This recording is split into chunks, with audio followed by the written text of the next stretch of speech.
With Soren Kierkegaard, as we move forward in time, we're going to look at a couple of final psychologists, psychiatrists.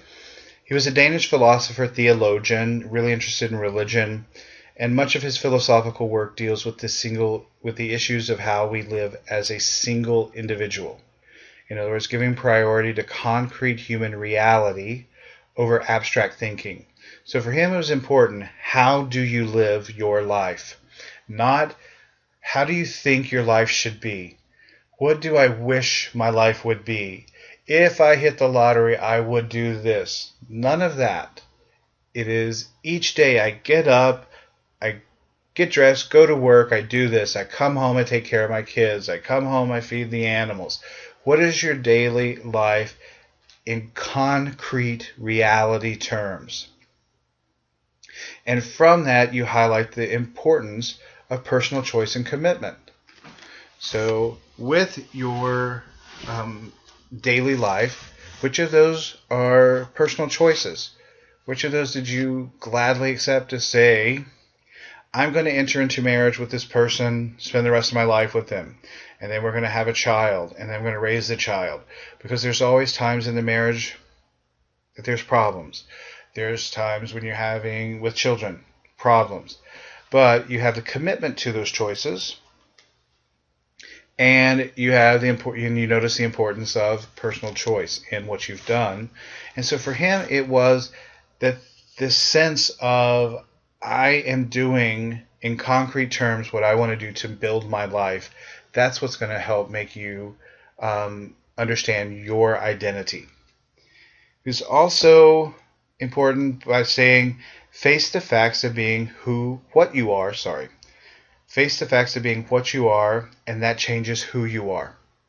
So don't shy away from some of the negative traits, some of the positive traits. Realize all of the aspects of what you are, and that's going to build the person that you are. And it's kind of coming to terms with that. And that's what was important for him, was this single, individual, concrete human reality. Final thing that he said that was important was, once you label me, you negate me. And this is an important concept in the idea. As soon as I say Soren Kierkegaard is Danish, I've then taken away the rights of Kierkegaard to explain himself, not only giving him the right to decide what nationality he chooses to adopt, but the right to express it himself. If I say, I want you to meet my friend Jack, he's married, I've already labeled him with certain things, and that's taken away the right of his concrete human reality, to make the choices of whether he wanted to divulge that information. And so that's why he says, when you label me, you negate me, because as soon as you put your label on me, that may not be a label I chose for myself, or it may not be one that I want to share with others. One thing that I share with you as a friend may not be what I want to share with others as acquaintances. So once you start using these labels, which are shortcuts, then you expose a lot more information, and you deny me the ability to provide that information when I want. We have Sigmund Freud. Most people have heard of Sigmund Freud. And what we're really going to look at very briefly is his idea of the conscious, the preconscious, and the unconscious, or in terms of the ego, superego, and id. And there's two different ways we look at it. One way that I really like, this way on the right, which is, if we think of the conscious level, which is the ego, that's our thoughts and perceptions. And so this is the iceberg of our mind. And our thoughts, our perceptions, all of that is always above the water, and you can access it. If you want to have a thought, it's there for you. If you want to perceive something, you want to see it, touch it, all of that, it's there. Just below the water are our memories and our stored knowledge. but we have waves lapping. And so when the waves come along, sometimes the waves go down. And as the wave goes down, some of those memories get exposed to the top. So occasionally we have instances where our memories do float to the top. Because if you think, if you say to your friend, oh, do you remember when we did this? That's when the wave comes and gives you the chance to pull that memory up. And you say, oh, yeah, I do remember that. And we did this. And we have this use of the stored knowledge. But not always. Our memories are not always flooding at us. They're stored, and when we need access to them, they come to us. And then at a much deeper level, we have all of the other stuff, our fears, our violent motives, immoral urges, selfish needs, irrational wishes, shameful experiences. So what Freud considers the negative aspects of our personality are deep down.